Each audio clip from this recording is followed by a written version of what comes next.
Hello students, good evening. आज गुरु पूर्णिमा है और छत्तीसगढ़ राज्य से ही नहीं बल्कि देश के विभिन्न भागों से आज बहुत सारे स्टूडेंट लोगों के द्वारा मुझे याद किया गया और आशीर्वाद दिया गया। तो मेरे मन में भी एक विचार आया कि जब मेरे स्टूडेंट्स मुझे इतना सम्मान दे रहे हैं तो क्यों ना उनके लिए भी कुछ किया जाए, और इसी उद्देश्य को लेकर के आज एक निःशुल्क मार्गदर्शन विषय पर्यावरण पर मेरे द्वारा प्रस्तुत किया जा रहा है। इस प्रस्तुति का मुख्य उद्देश्य है यूपीएससी के द्वारा जो एग्जाम कंडक्ट किए जाते हैं आईएएस, आईएफएस, फॉरेस्ट सर्विस के लिए, या विभिन्न राज्यों में जो एसीएफ रेंजर का एग्जाम होता है, तो उसमें एनवायरमेंट सब्जेक्ट है। अभी 2 दिन पहले ही राजस्थान से कुछ बच्चों ने संपर्क किया अपना सब्जेक्ट एनवायरमेंट के लिए। साथ ही हमारा छत्तीसगढ़ में जो एसीएफ रेंजर का एग्जाम हो रहा है, यहाँ पर भी एनवायरनमेंट से संबंधित आपका 150 क्वेश्चंस में से लगभग 30 क्वेश्चन आपका आना है करीब करीब फॉरेस्ट्री और एनवायरनमेंट को मिला करके, उसको ध्यान में रखा गया है। साथ ही 9th क्लास से जो बच्चे होते हैं एनवायरनमेंट को समझना शुरू कर देते हैं।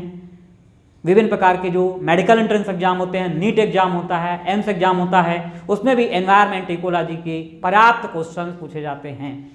साथ ही एसएससी एग्जाम हो रहा है या देश में विभिन्न प्रकार की जो प्रतियोगी परीक्षाएं हो रही हैं उसमें इकोलॉजी एनवायरनमेंट के पर्याप्त क्वेश्चन होते हैं। इन्हीं को ध्यान में रख करके ये टॉपिक मेरे द्वारा प्रस्तुत किया जा रहा है। इसमें मुख्य रूप से स्टूडेंट्स ऑब्जेक्टिव क्वेश्चन को किस तरीके से सॉल्व करें उसको एक्सप्लेन किया जाएगा।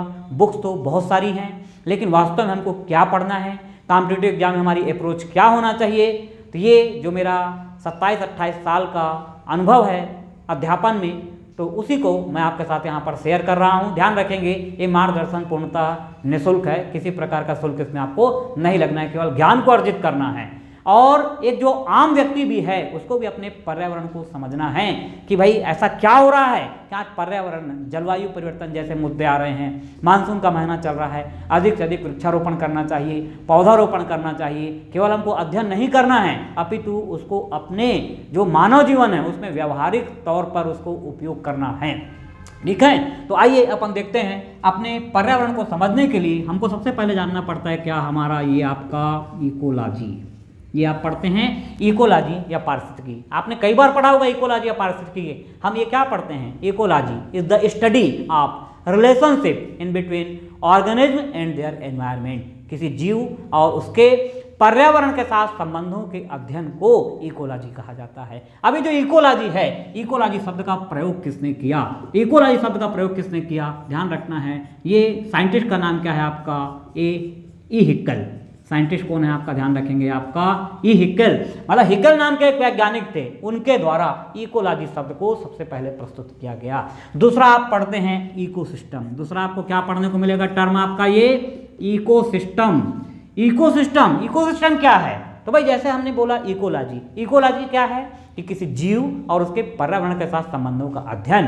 मतलब एक सामान्य तरीके से अपन बोल रहे हैं विभिन्न प्रकार के जो जीव हैं, वो पौधे हों चाहे जंतु हो, अपने पर्यावरण को कैसे प्रभावित कर रहे हैं, तो इसको हम एक सिस्टम के रूप में जब स्टडी करेंगे, सिस्टमेटिक स्टडी करेंगे, वो क्या कहलाएगा आपका? इकोसिस्टम। तो इकोसिस्टम बोलने का मतलब क्या हुआ? Systematic study of ecology is known as ecosystem. और ये जो इकोसिस्टम है, इकोसिस्टम शब्द का प्रयोग किसके द्वारा किया गया था?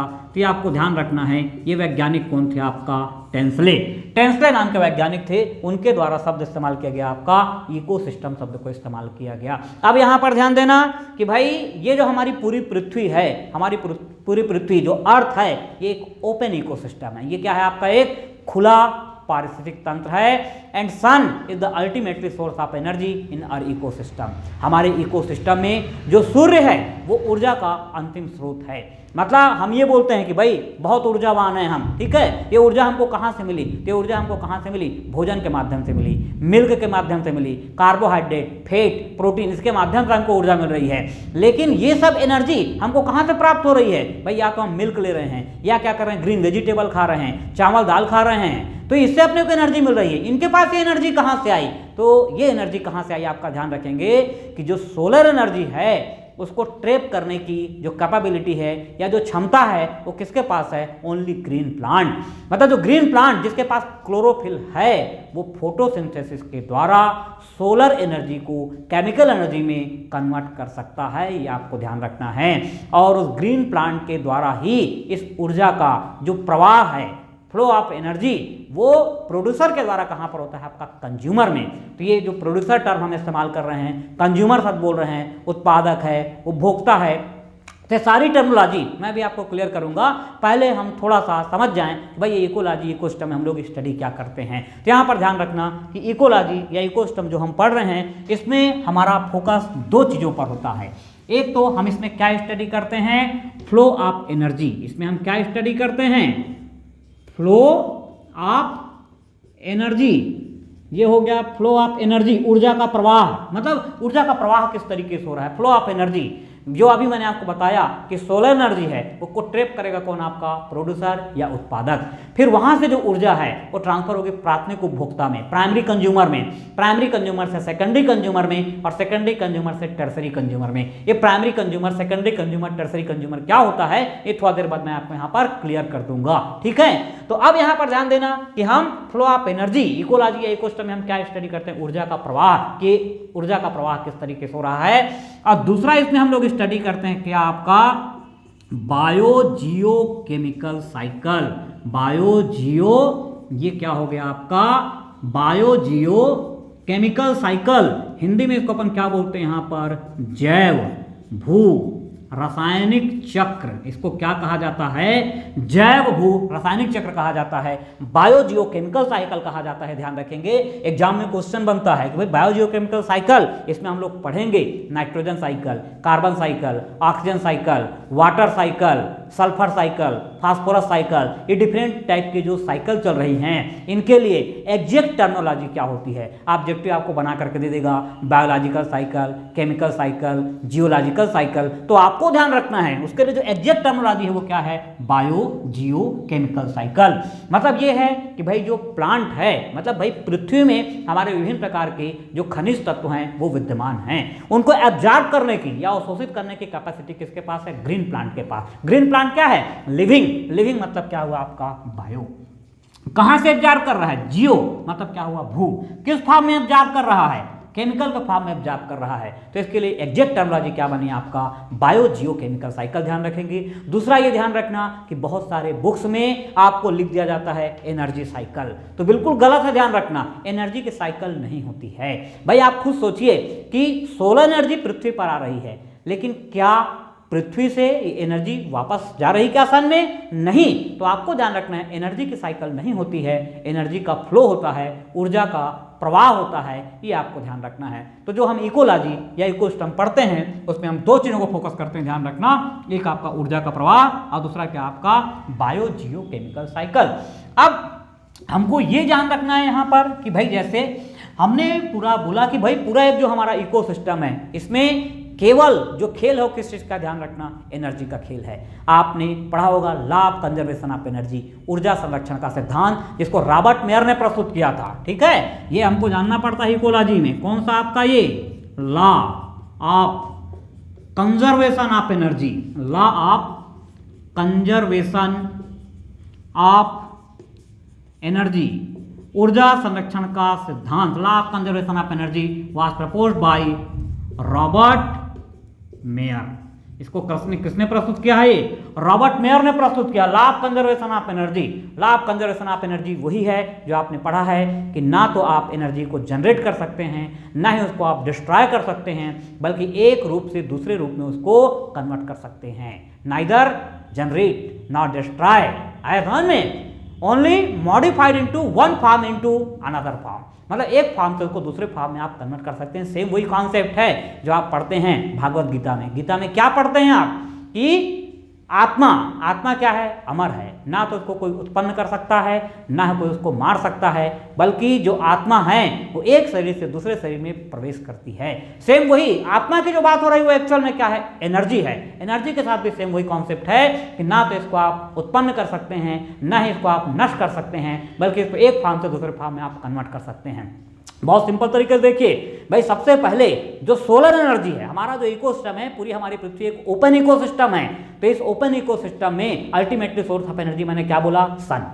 अभी जो सन है, सन से जो एनर्जी है, एनर्जी किसके पास आई आपका, ये एनर्जी आ गई किसके पास, आपका ग्रीन प्लांट, मतलब जो प्रोड्यूसर है, जो उत्पादक है, उसने सोलर एनर्जी को कन्वर्ट किया किसमें, केमिकल एनर्जी में कन्वर्ट किया। और आज हम देख रहे हैं कि भाई डीजल है, पेट्रोल है, फॉसिल फ्यूल, जीवाश्म ईंधन, तो ये फॉसिल फ्यूल कहाँ से आया आपका, तो भाई अपन ये देखते हैं कि आज से करोड़ों साल पहले जो जंगल वगैरह हैं, लैंडस्लाइड, भूस्खलन के द्वारा पृथ्वी के गर्भ में समा गए थे, और वही जो प्रोड्यूसर के पास जो सोलर एनर्जी थी, वही अल्टीमेटली कन्वर्ट हुई है किसमें, आपका यहाँ पर जो फॉसिल फ्यूल या जो अपन जीवाश्म ईंधन पढ़ रहे हैं, पेट्रोल, डीजल, आयतन में, ये सारी एनर्जी का सोर्स क्या है, अल्टीमेटली सोर्स ऑफ एनर्जी आपका क्या है, ये जो सोलर एनर्जी है, वही यहाँ पर डिफरेंट फॉर्म में अपने को कन्वर्ट होती हुई दिखाई देती है, अपने को ध्यान रखना है, ठीक है। या विभिन्न प्रकार का जो अपन कर रहे हैं, इलेक्ट्रिकल एनर्जी जनरेट कर रहे हैं, तो भाई इलेक्ट्रिकल एनर्जी कहाँ से आई आपका, न्यूक्लियर एनर्जी कहाँ से आई, ऑलमोस्ट सभी का सोर्स क्या है, ध्यान रखना आपको, जो सन है वही हमारे इकोसिस्टम में अल्टीमेटली सोर्स ऑफ एनर्जी है। और उससे रिलेटेड ये जो कॉन्सेप्ट मैंने बताया, इसको आप ध्यान रखेंगे। दूसरा, इसमें अपने को जानना पड़ता है एक और चीज, उसको अपन क्या बोलते हैं, 10% लॉ ऑफ एनर्जी फ्लो। एक तो आपने देखा law of conservation of energy, इसको रॉबर्ट मेयर ने प्रस्तुत किया। दूसरा आपने को जानना पड़ता है क्या चीज, यहां पर आपका ये 10% लॉ ऑफ एनर्जी फ्लो, ऊर्जा प्रवाह का 10% का नियम, 10% लॉ ऑफ एनर्जी फ्लो, ऊर्जा प्रवाह का 10% का नियम।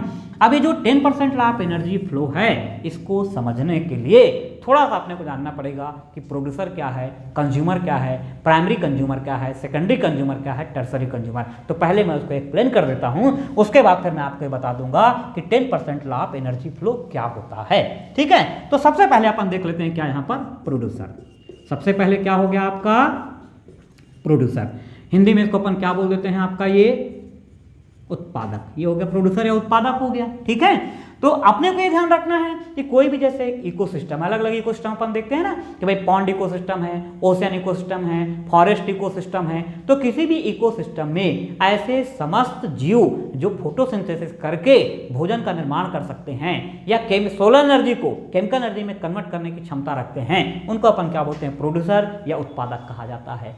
तो जितने भी उत्पादक या प्रोड्यूसर हैं, ये बनाएंगे क्या एक आपका ये पोषण स्तर, क्या बनाते हैं आपका ये पोषण स्तर, इसको अपन क्या बोलते हैं यहाँ पर, ये ट्रॉफिक लेवल, क्या कहा जाता है इसको, आपका ये ट्रॉफिक लेवल कहा जाता है। और इसको हम रिप्रेजेंट करते हैं किससे, यहाँ पर आपका ये जो प्रोड्यूसर है, प्रोड्यूसर को रिप्रेजेंट किया जाता है किससे, आपका ये T1 से।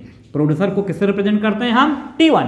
T1 का मतलब क्या है, ट्रॉफिक लेवल 1। मतलब कोई भी इकोसिस्टम है उसमें जितने भी प्रोड्यूसर होंगे उनको हम बोलेंगे T1, मतलब ट्रॉफिक लेवल 1। अब उसके बाद देखिए प्रोड्यूसर के बाद नेक्स्ट आपके पास क्या आ जाता है, ये उपभोक्ता या कंज्यूमर। इसके बाद क्या आता है आपका ये उपभोक्ता, या फिर आपका इसी को अपन क्या बोलते हैं, ये कंज्यूमर। उपभोक्ता या क्या हो गया आपका ये कंज्यूमर हो गया। अब भाई कंज्यूमर कौन है, कंज्यूमर वो है मतलब जो फोटोसिंथेसिस नहीं कर सकता है। दो ही चीजें ध्यान रखना है, एक प्रोड्यूसर दूसरा कंज्यूमर। तो प्रोड्यूसर कौन है, all green plants which capable for photosynthesis, और बाकी उसको छोड़ करके सब क्या यहाँ पर कंज्यूमर हैं या उपभोक्ता हैं, ठीक है। अभी जो कंज्यूमर है, कंज्यूमर को हम यहाँ पे क्या करते हैं, 3 कैटेगरीज में इसको क्लासिफाइड करते हैं। कंज्यूमर को हम क्या करते हैं, यहाँ पर 3 कैटेगरीज में क्लासिफाइड करते हैं, आपको ध्यान रखना है। उपभोक्ता आपको 3 प्रकार का हम पढ़ते हैं, ये हुआ आपका क्या कंज्यूमर, ये हो गया यहाँ पर कंज्यूमर उपभोक्ता। इस कंज्यूमर को हम क्या कर रहे हैं, यहाँ पर 3 कैटेगरी में क्लासिफाइड कर रहे हैं। क्या आपका ये प्राइमरी कंज्यूमर, प्राथमिक उपभोक्ता, प्राइमरी कंज्यूमर। इधर क्या हो गया सेकेंडरी कंज्यूमर, ये हो गया आपका टर्सरी कंज्यूमर। प्राथमिक उपभोक्ता, द्वितीयक उपभोक्ता, और ये क्या हो गया तृतीयक उपभोक्ता। प्राइमरी कंज्यूमर ऑलवेज क्या होता है, हर्बीवोर्स। क्या होता है ऑलवेज, आपका ध्यान रखेंगे ये हर्बीवोर्स, ये हमेशा क्या रहेगा आपका शाकाहारी रहेगा। जो सेकेंडरी कंज्यूमर है, सेकेंडरी कंज्यूमर हमेशा क्या होगा आपका ध्यान रखना, ये होता है कॉर्निवोर्स होता है। और थर्ड नंबर पे क्या होता है टर्सरी कंज्यूमर, ये क्या होता है आपका ध्यान रखना है, ये ओमनीवोर्स के नाम से इसको अपन यहाँ पर ये जानते हैं। Primary consumer, secondary consumer, tertiary consumer. तो अब यहाँ पर देखिए भाई जो प्राइमरी कंज्यूमर है, प्राइमरी कंज्यूमर मतलब यहाँ पर क्या कहलाएगा ध्यान रखना, इसको बोलोगे T2। सेकेंडरी कंज्यूमर को क्या बोलोगे T3, और इसको क्या बोलोगे आप यहाँ पर ध्यान रखना T4। मतलब प्रोड्यूसर को हमने क्या बोला, T1। प्रोड्यूसर ने क्या किया, आपका एनर्जी को ट्रैप किया, सोलर एनर्जी को कन्वर्ट किया केमिकल एनर्जी में। प्रोड्यूसर से एनर्जी का ट्रांसफर कहां पर हुआ, आपका प्राइमरी कंज्यूमर मतलब हर्बीवोर्स या शाकाहारी में। उसके बाद सेकेंडरी कंज्यूमर में एनर्जी फ्लो होगा। ये इस तरीके से एनर्जी फ्लो चलती है, जिसको हम आगे चल के फूड चेन में पढ़ेंगे कि किस तरीके से एनर्जी का फ्लो होता है। और आगे चल के भी टॉपिक आपको मैं क्लियर करूंगा कि कोई जीव शाकाहारी है, कोई मांसाहारी है, कोई सर्वाहारी है, हर्बीवोर्स, कार्निवोर्स एंड ओमनिवोर्स, ये डिसाइड कैसे होता है, ये डिसाइड होता है on the basis of structure of teeth, मतलब जो हमारे दांतों की संरचना है उस दांत की संरचना के द्वारा या उसके जो टाइप्स हैं उसके बेस पर डिसाइड होता है कि कौन हर्बीवोर्स होगा, कौन कार्निवोर्स होगा और कौन आपका ओमनिवोर्स होगा। ये डिटेल में आपको पूरा बताऊंगा। अभी मेरा मेन उद्देश्य क्या था कि जो 10% लॉ ऑफ एनर्जी फ्लो है उसको एक्सप्लेन करना है। उसके लिए मेरे को जरूरत थी कि मैं ट्रैफिक लेवल के बारे में आपको बता सकूं। तो अब यहाँ पर हम समझते हैं 10% लॉ ऑफ एनर्जी फ्लो, ऊर्जा प्रवाह का 10% का नियम क्या है, इसको अपन समझ जाते हैं। देखिए, ये मैं आपको बार बार बोला, ये हमारे पास क्या है, sun is the ultimately source of energy in our ecosystem. Sun से ये जो एनर्जी आ रही है किस फॉर्म में आ रही है, ध्यान रखना है आपका, ये फोटॉन के फॉर्म में आ रही है। एनर्जी किस फॉर्म में आ रही है, आपका फोटॉन के फॉर्म में आ रही है। और ये जो सोलर एनर्जी है इसको केमिकल एनर्जी में कन्वर्ट करने की कैपेबिलिटी किसके पास है, प्रोड्यूसर। प्रोड्यूसर मतलब क्या हुआ आपका, ये T1। प्रोड्यूसर क्या हुआ आपका, T1। और ये जो प्रोड्यूसर से एनर्जी का ट्रांसफर है कहां पर होगा, आपका प्राइमरी कंज्यूमर। प्राइमरी कंज्यूमर का मतलब क्या हुआ आपका यहाँ पर, T2। प्राइमरी कंज्यूमर से एनर्जी का ट्रांसफर कहां पर होगा, सेकेंडरी कंज्यूमर। सेकेंडरी कंज्यूमर मतलब क्या हुआ आपका, T3। और उसके पश्चात ये जो एनर्जी है ट्रांसफर होगी टर्सरी कंज्यूमर, मतलब क्या हुआ आपका, ये T4। हम आगे चल करके पढ़ेंगे कि मोस्टली जो फूड चैन होती है उसमें जो ट्रैफिक लेवल होता है मोस्टली 4 ट्रैफिक लेवल होते हैं, मतलब कई जगह उससे ज़्यादा भी ट्रैफिक लेवल हो सकता है, लेकिन मोस्ट कॉमन ट्रैफिक लेवल कितने होते हैं तो आपको ध्यान रखना है 4 ट्रैफिक लेवल। मतलब कोई इकोसिस्टम है उसमें जितने भी ग्रीन प्लांट हैं उनका एक लेवल होगा तो उसको बोलेंगे T1 या ट्रैफिक लेवल 1।